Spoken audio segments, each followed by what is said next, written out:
For many of the women that I'm talking to, it has been a significant issue. There is more pressure on them than there had been in the past to be independent providers, to have their own futures, not to go simply look for a husband. That being the case, there's a lot of concern among their parents about whether they're going to be able to make a living that way. Does it really make sense for them to be artists? So they have to fight all those battles. So I'm interested in whether or if the photographers at this table thought of themselves as needing permission in order to work. And I've had this from my students, that there have been a number of artists who've been enormously important for them, not just to give them permission to be artists, but to deal with material that otherwise they would think nobody was interested in. So Susan Meiselas, her early work on carnival strippers has been enormously important to a lot of women younger women that I know. Obviously, Sally Mann's pictures have been enormously important. And so have, in a very different way, so have Deanne Arbus's pictures. Though I just picked 3 off the top of my head, there are many more photographers that they respond to, everybody from Walker Evans to, I mean, you name it. So it's not really a gender thing. But those women in particular have been really important. And I just kind of throw that out. I mean, did you feel that that was important to you, that there were women who came before you and that, in a sense, said, yes, you can be a great artist, you can do this. You don't have to think of yourself as somebody who is not an artist or someone who is, that's not my thing. You mentioned actually 2 conversations here. One, did somebody in your family say it's okay to be a creative maker? Is it okay to make images, film, photography, painting, or you have to be a strong woman?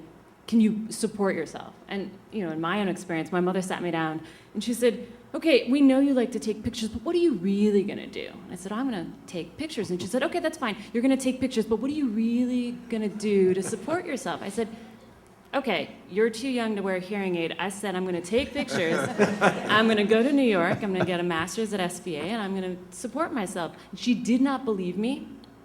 To this day, I swear, she tells her friends that she's proud, but I still don't think she believes it. So as a woman, did my family support me? My father was very supportive. Ultimately, my mother was very supportive. But to be given the freedom and the green light to say you're a woman, but you can take a chance. Right. That's your first question. Then That's your really my second first question, question. but your second question had to do with, did I use the inspiration of other female photographers or image makers to draw my own strength? Right. And I would say no. I looked at imagery as imagery. Mm-hmm. I looked at fashion magazines. I looked at movies, and I looked at every medium because I was inspired by visuals, not gender. So. Lisa, what about you?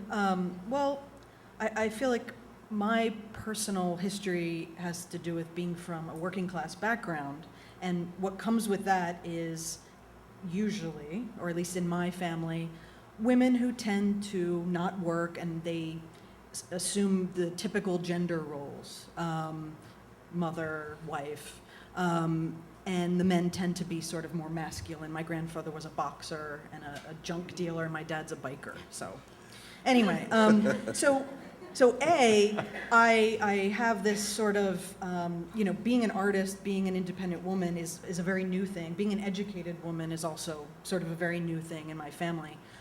But at the same time, the women, particularly on my dad's side of the family, were all very creative. Porcelain doll makers, oil painters, mostly more sort of craft-oriented art, nothing high art, like the world I find myself in now.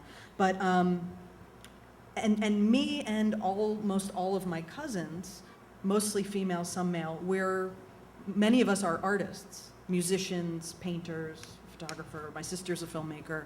And I think it has a lot to do with that creative thing bubbling in our families, even though the women weren't making a living necessarily doing it. And then the second part I did want to address. But let me just stop for a second. So do you think because you are of this generation, at this age, that you actually did it while the others were more sort of in the crafts? I mean, they might have been equally gifted, but they didn't, I don't think it was an option. Well, for so them. it's society in Yeah, some way. but then again, you know, okay, it was an option for Arbus, and it was an option for Levitt, you know, so what's the difference there? I mean, Well, maybe money, maybe background. Yeah, the difference is education. that you shine the spotlight on those few women that at that time made it. So that's the difference. Now already we have a lot more women who made it. Right. So, you know, and you're very successful in your point. So I think, I mean, to me, the answer is, I think society makes it a little easier for women now, you know, and I just think, I mean, I think the women, all of the people who here who go to, who are at school or in undergraduate or graduate school, when they go out there, they have to fight as hard as men, but they will have more equal chances than a generation ago. I mean, I think. But Martine, so back to, no, the second question. Oh, Yeah, well, but- just addressing the, my influences, and really, my influences are overwhelmingly male. And if you know my work, you can see that clearly. And I don't think I was encouraged really by my parents, but I was encouraged by my teachers in college and in graduate school who were overwhelmingly male as well. So, you know, and I feel sort of bad saying that, but that's the Why? facts. And No, maybe, no, no. but I think that Yeah. whatever it is in my brain that makes me interested in photographing the way I do and the subjects that I do, Yeah. and being drawn to Evans and Auger and Frank and Eggleston. You know, I think it's just that's how my brain works. Maybe I have too much testosterone or something, but you know, I mean, I also count Arbus as a huge Well, influence. I was going to ask you about Arbus because Arbus has an incredible influence on photographers, whether it's photojournalists, it's just through all the way through. So I was going to ask you if. Yeah, I mean, I actually kind of got chills when you just said that. I mean, she's incredible and a pioneer. Yeah.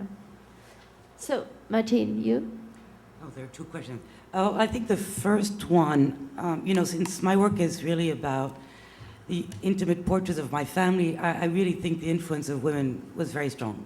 In the case of Nan Goldin, to really give me a license to go there. I think especially that was coming sort of from the perfumery world, the corporate world, and I went into being an artist. It was a pretty dramatic change. I think that seeing those women, I'd say, you know, Diane Arbus, Lisette Model, Nan Goldin, go very directly to a very sort of close encounter with their subjects was something that really gave me a lot of strength. Cameron also. So I think on that point, and I'm not saying I don't like male photographers, I'm a little like Lisa, I'm genderless when I look at the photographs. I mean, of course, when you find out about the past and who they are, but I love also male photographers too. But those two women really, really helped me, I think, have the courage. Because I went to school back in 2005 at ICP, and I started taking photographs of my sons, and I actually really liked taking photographs of my sons, their friends. Well, it was a little easier. I started with a 4x5 and lights, so, you know, that's pretty heavy material. So, of course, I was home, I was setting up the lights, and little by little, I really, you know, got very attached to that observation. But then I sort of retracted. I said, I didn't go back to school at age 50 plus to take photographs of my family. I said, that is absurd, of my two sons. I mean, that is so awful. No, I can't do that. I just can't. I was like struggling with it, you know. I said, I'm not going to be a mom photographer with her two sons. And then I was talking to my mom, who's a bit like yours, and she said, what is the exhibition I'm coming from Paris to see at the end of the year going to be? Well, I said, it's going to be these personal portraits of Nicola and Adrian's, your grandsons. What? What? No, in any case, I got over it. But I say, in my case, I had to give myself the permission, and I know that the legacy of, you know, strong and talented women was very important.